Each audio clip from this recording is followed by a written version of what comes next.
So let's go for a ride on the Swift Horse Freesky e-bike. Currently I do not have any pedal assist on, and I just have on the lowest gear. And I typically pedal at about 9 to 10 miles per hour with this mode, and it's quite difficult when you go up any kind of hill. This is a heavy bike. I believe it's like 102 pounds. And to change the pedal assist, all we have to do is go to the plus or minus icon here on the left, and we have 5 different pedal assists. The first one, we go about 10 miles per hour. Next one is about 15 miles per hour. Pedal assist 3 is about 22 miles per hour. 4 is about 27, 28. And pedal assist 5 goes all the way up to about 33 to 35 miles per hour. Then we do have this throttle that we can press down. So I'll put it into pedal assist 1. Then we can use the throttle. All I have to do is hold this down, and I will go about 16 to 20 miles per hour. And it will cut off once it hits about 20 miles per hour. And then you'll slowly go down, and then it'll speed back up. So it's not like a constant throttle that you'll have. But it is nice to just use this to get a boost of speed from a starting position. So if I stop and then I start up my bike again, I will throttle back up. I got a car coming towards me, but I can throttle back up to about 20 miles per hour.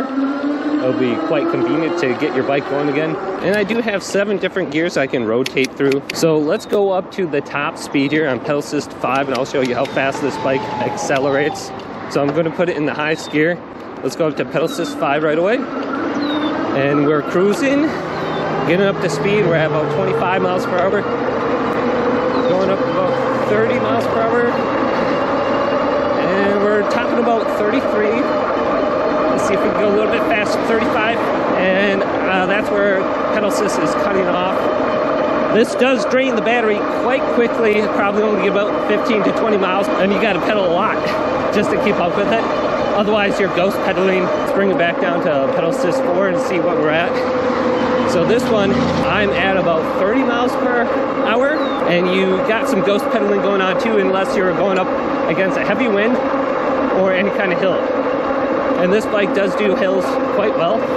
I typically like on pedal assist 3, where I'm just cruising. I'll have it on gear 6 or 7, and I can actually pedal along with it and provide some effort. I do not like ghost pedaling because it feels like I'm going to fall off the bike sometimes. So 22, 23 miles per hour on pedal assist 3. I can get about 50 miles of range on a full charge. And here I'm going up a hill. I'll just use the throttle. I'm not doing anything to help, and I'm throttling up this hill right now. So it's very powerful. I can get up pretty much any hill I want without a problem. And I've never been on the other side of the highway here. So let's go ahead and just do this. I'm not pedaling at all right now, and I'm cruising up this hill. I accelerate up hills with this motor. Quite nice. So I do like cruising on county roads on just this pedal assist 3. Another thing I want to point out is the shocks on this bike and the suspension is actually quite good. So I'm just off-road right now in the gravel, and I'm not getting bumped around too much. The gravel is pushing me off the side of the road a little bit, but the suspension on this bike is phenomenal. And that's one thing you got to watch out for, is if you buy an e-bike, you're going to be actually moving quite quick. And if you're on these county roads, these roads aren't the best. And sometimes you're going to be pushed off to the side of the road, and you're going to be forced to pedal on the gravel. So I'm going up another hill. It's a lot of wind coming at me right now, and I really don't feel anything. That's what I love about e-bikes. You just put in the same amount of effort no matter the situation, especially when you have a good motor. So I'll take my feet off the pedal.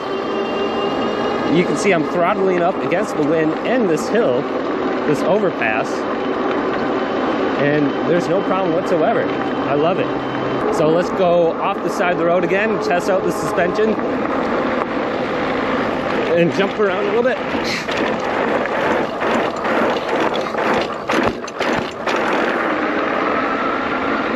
One thing I do want to point out is there's no backlight on this bike, so you do have to buy an aftermarket one, and then just install it yourself.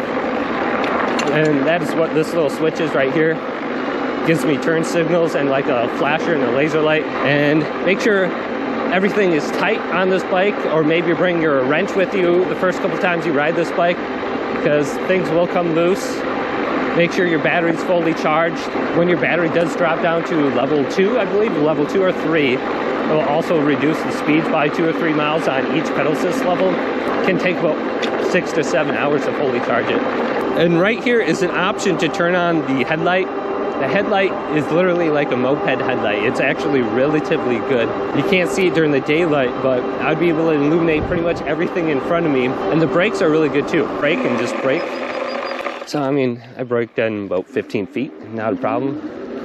I use them both at the same time. Ooh, that sounded good. Let's go to the left here. You know what? This bike is so much fun to ride. I definitely do recommend it if you're looking at it. I bought this for about 1,700 bucks off Amazon, and it came with a free lock. I don't have the fenders on here. The fenders just fell off. Those are flimsy. I don't recommend those. But definitely I do enjoy this bike. I have about 162 miles on it now.